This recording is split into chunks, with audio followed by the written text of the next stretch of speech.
Hey friends and fam, this is Simply Rob Vasilarakis, spokesmodel for the 2024 HIV Stops With Me campaign, coming to you from Washington Heights and Uptown Manhattan with the August 2024 question of the month. Was it a specific trauma that led you to your HIV diagnosis, or did your HIV diagnosis lead you to a specific trauma? Have you been able to move forward from it? If so, how? So, I don't think that it was a specific trauma, not one specific trauma, but there was definitely a series of traumas by way of physical and emotional abuse, primarily by way of messaging that I received growing up in a very homophobic household, like outwardly, vocally homophobic household, from my mother to my uncles, primarily, who were the people that raised me.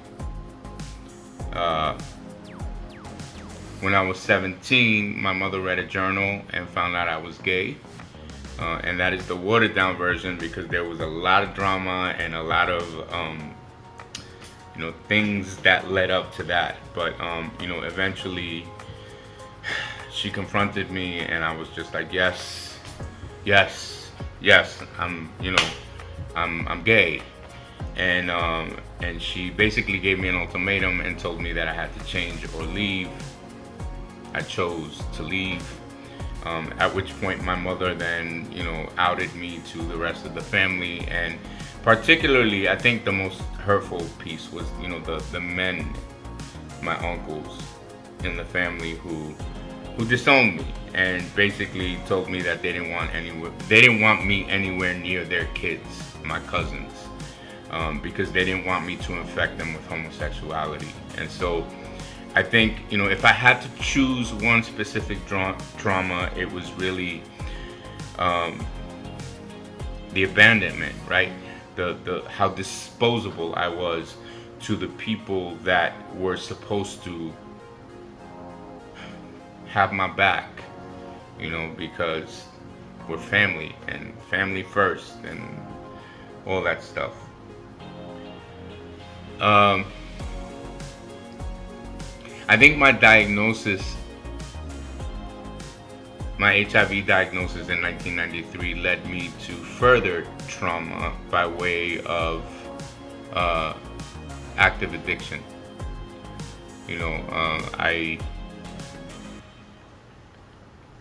My progressive active addiction. And as I unraveled in that, I found myself in situations, some that were beyond my control and some that were of my own making, that continued to add to, the series of traumatic events of my life. Have I been able to move forward from it? Absolutely. And first and foremost, with my newfound relationship with God that I didn't have until I truly hit rock bottom. And I would say that occurred somewhere around 2006. I was born in 1971, so when I say newly found relationship, it happened later for me.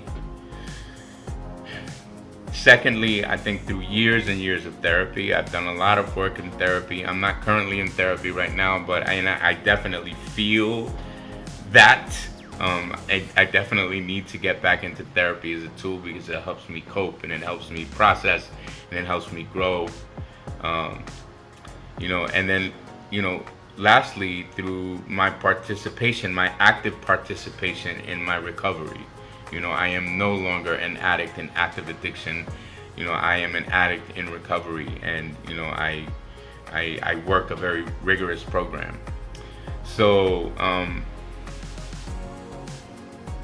acceptance, forgiveness, of others and of self, and just surrendering to the God of my understanding, and just wanting to be a better version of myself each day than I was the day before. Some days I miss Some days I fail miserably, but some days I think I do pretty all right. So yeah, I think I'm in a great place, and those are the ways that I think I've been able to move forward from those traumatic events, and and also embrace my status. It doesn't define me. My HIV status doesn't define me. It doesn't make me or break me. And I will continue to take my medication. I will continue to live, the best life that I can, and continue to be of service, and including serving on this campaign. So with that said, if nobody told you yet today, let me be the first to say that I love you de corazón, and thank you for tuning in to HIV Stops With Me 2024. Peace.